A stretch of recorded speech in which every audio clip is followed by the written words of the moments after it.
ఆవిర్భావం వెనుక ఒక కథ ఉంది. ఈ కథ ఆల్మోస్ట్ 1000 ఏళ్ల క్రితం నాటిది.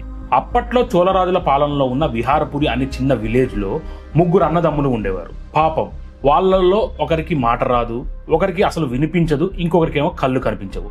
అయినా సరే వాళ్ళు వెనకడుగు వేయకుండా తమకున్న ఖాళీ భూమిని సాగు చేసుకుంటూ జీవనం గడిపేవారు. అప్పట్లో ఇప్పట్లా మోటార్లు కరెంటు లేవు కదా, అందుకే పికోటా అనే పాతకాలం నాటి పద్ధతిని వాడుతూ బావి నుండి నీళ్లను తోడి పొలానికి పారించేవారు. కానీ ఒకసారి విపరీతమైన కరువు రావడంతో బావిలో వాటర్ అంతా ఎండిపోయింది. దాంతో ఆ బావిని ఇంకా లోతుగా తవ్వాలని వాళ్ళు నిర్ణయించుకున్నారు. వారిలో ఒకరు బావిలోకి దిగి డీప్ గా తవ్వటం స్టార్ట్ చేశారు. ఇలా తవ్వుతుండగా గడ్డపారకు ఒక రాయి తగిలి పెద్ద శబ్దం వచ్చింది. ఏంటా అని మళ్ళీ గట్టిగా తవ్వగా ఆశ్చర్యకరంగా ఈసారి ఆ రాయి నుండి బ్లడ్ పారడం మొదలైంది. బావిలో ఉన్న వాటర్ అంతా రెడ్ కలర్ లోకి మారిపోయింది. అప్పుడే ఒక బిగ్ మిరాకిల్ జరిగింది. ఆ బ్లడ్ లా ఉన్న బావి నీటిని టచ్ చేయగానే